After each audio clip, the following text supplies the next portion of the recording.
Bismillahirrahmanirrahim. Assalamualaikum warahmatullahi wabarakatuh.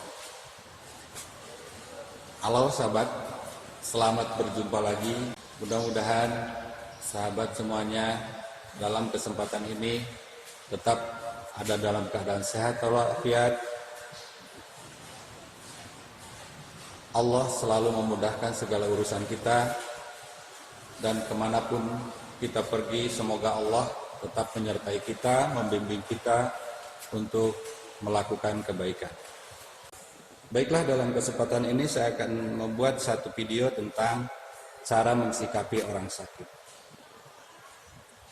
Yang harus kita perhatikan ketika menghadapi orang sakit, bukan hanya melayani apakah dia sudah makan atau belum, lantas dia upamanya mau buang air besar atau kecil, kita membantunya. Tapi satu ada yang sering kita lupakan, yakni mengingatkan waktu sholat. Kita menunggui ayah kita, ibu kita di rumah sakit, tolong kasih tahu atau ingatkan beliau ketika datang waktunya sholat. Bimbing dia untuk melaksanakan sholat. Baiklah, dalam video ini saya akan menjelaskan tentang bagaimana cara mensikapi orang sakit yang sudah berbaring di tempat tidur. Karena dalam kenyataannya biasanya kita sebagai keluarga menghadapi ibu kita atau keluarga kita dalam keadaan sakit, kita kadang-kadang dibuat panik apa yang harus kita lakukan. Dalam video ini insya Allah saya akan berbagi tentang bagaimana cara mensikapi orang sakit. Baiklah, ini ibaratnya keluarga kita, atau mungkin ayah kita, atau mungkin ibu kita yang dalam keadaan sakit. Dan menurut keterangan dari dokter atau ahli medis bahwa penyakit beliau ini sudah begitu parah, dan menurut penglihatan kita pun mungkin beberapa saat lagi Allah akan menjemputnya. Kita sebagai anaknya, tolong ketika orang ini dalam keadaan sakit, jangan ditinggal. Dampingi dia, selalu dampingi. Mungkin punya anak 1, anak 2, anak 3, kumpul semua. Ada yang baca Quran, ada yang bersolawat Nabi. Lakukan kebaikan di tempat itu. Dan perlu diketahui bahwa separah apapun orang ini, saya punya keyakinan separah apapun penyakitnya, insya Allah alat pendengaran beliau atau alat pendengaran ini masih berfungsi dengan baik. Sering kita menyaksikan ketika nenek kakek kita sakit, ketika mendengar anak cucunya bermain di dalam rumah, di ruang tengah, beliau ada di kamar. Ketika kita tengok, di ujung matanya suka terlihat berlinang air mata. Berarti si orang ini walaupun dalam keadaan sakit, si nenek, si kakek ini atau si nenek ini dalam keadaan sakit, kupingnya atau alat dengarnya masih mendengar teriakan-teriakan cucunya yang sedang asik bercanda.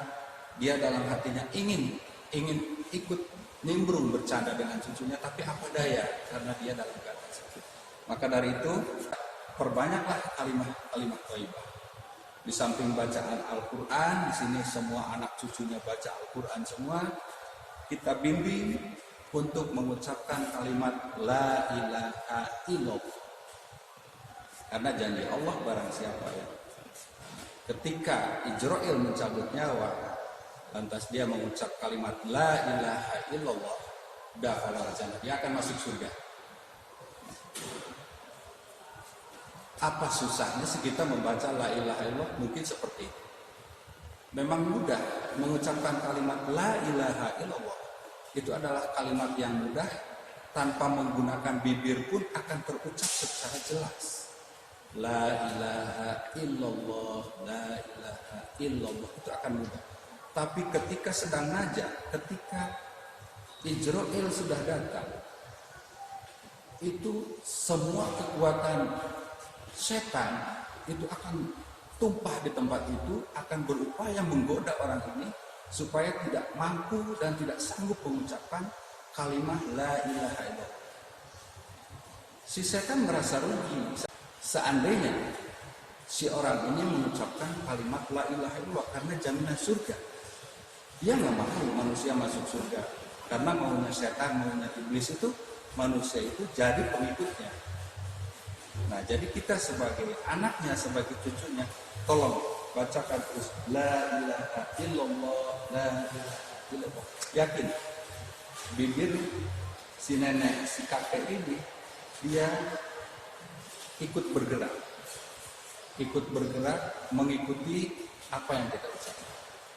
Kita bilang, coba ucapkan la ilaha illallah, la ilaha illallah. Dia gitu. Lambat laun mungkin dia sudah tidak tahan dengan rasa sakit di tubuhnya itu. Ada kemungkinan bibirnya sudah mulai terdiam. Kita masih punya keyakinan hatinya dia masih mengikuti. Terus bimbing dia, di kupingnya dia bisiki dengan kalimat la ilaha illallah. La ilaha illallah, la ilaha illallah, la ilaha illallah, la ilaha illallah. Terus berulang-ulang. Karena di saat ini adalah saat-saat yang kritis.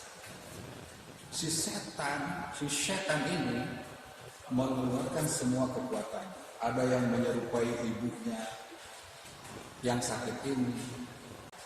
Si ibunya itu hadir, padahal si iblis juga, si setan juga ngasih tahu, udah nggak usah pusing, nggak usah mikirin anakmu sudah berumah tangga semua, ibu sudah meninggal sekarang atau mau dijemput oleh Allah, sudah tenang.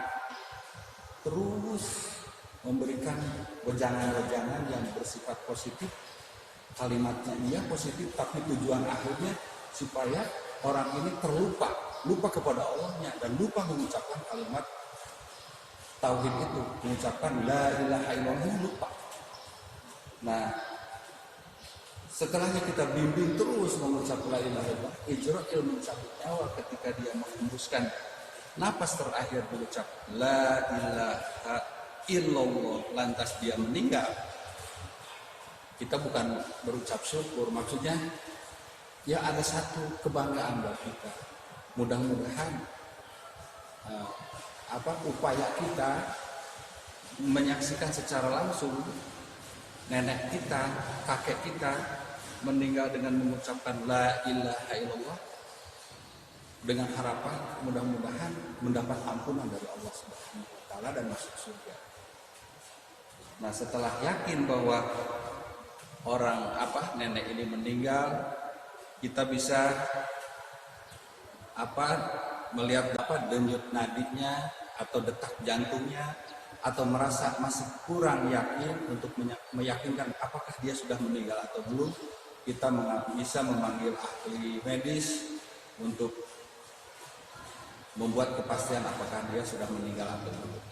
Atau dengan menggunakan kaca cermin di hidungnya, kalau masih beruap berarti masih bernapas, tapi kalau sudah tidak ada uapnya kan berarti sudah meninggal. Nah, kalau sudah nyata meninggal, kita tidak boleh meratapi jenazah sampai dipeluk, sampai kita nangis air mata berjatuhan ke jenazah ini, nggak boleh. Jangan sampai. Berarti di situ kalau kita sampai meratapi jenazah ini, berarti ada satu ketidakikhlasan, tidak menerima dengan ketentuan. Qada dan qadar berarti kita melawan ketentuan, kita tidak mau menerima ketentuan. Jadi tolong terima dengan ikhlas bahwa ini adalah satu ketentuan dari Allah, bahwa beliau adalah meninggal diambil oleh yang punya, yakni Allah Subhanahu. Kita ucapkan inna lillahi wa inna ilaihi raji'un. Lantas kalau masih terlihat karena dia sudah merasakan sakit yang sangat kuat ketika proses pencabutan nyawa, mungkin mulutnya masih terbuka, bisa diikat sebentar pakai selendang. Nanti juga dia akan nutup si mulutnya itu akan tertutup. Tidak usah terlalu lama, kalau sudah tertutup sudah dibuka lagi. Kalau matanya masih terbuka, kita tutup matanya dengan menggunakan tangan kita dengan memperbanyak membaca sholawat Nabi. Allahumma sholli ala Sayyidina Muhammad wa ala ali Sayyidina Muhammad. Allahumma sholli ala Sayyidina Muhammad wa ala ali Sayyidina Muhammad. Terus perbanyak sholawat. Kita ditinggal oleh anggota keluarga yang paling kita cintai, yang paling kita sayangi, kita ikhlas di hadapan Allah. Setelah itu baru dilakukan pengukuran. Satu, mengukur untuk membuat lubang lahat menggunakan bambu, dari ujung kepala kasih 1 jengkal orang dewasa, dari ujung kaki pun ditambah 1 jengkal orang dewasa menggunakan bambu, lalu dibawa ke tempat penggalian pemakaman, dan yang lainnya sudah menyiapkan kain kafan, mengukur kain kafan. Setelah itu kain kafan sudah diukur, cukup 1 helai saja dulu, baru si jenazah ini diangkut ke tempat dimandikan. Itu saja video kali ini, mudah-mudahan ada manfaatnya. Kalau ada hal-hal yang kurang berkenan dalam penyampaian video ini, saya mohon maaf. Saya tidak berniat untuk menggurui sahabat semua, tapi ini hanyalah berbagi pengalaman.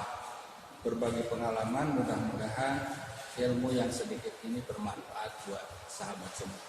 Terima kasih, dan saya akhiri billahi taufiq wal hidayah. Assalamualaikum warahmatullahi wabarakatuh.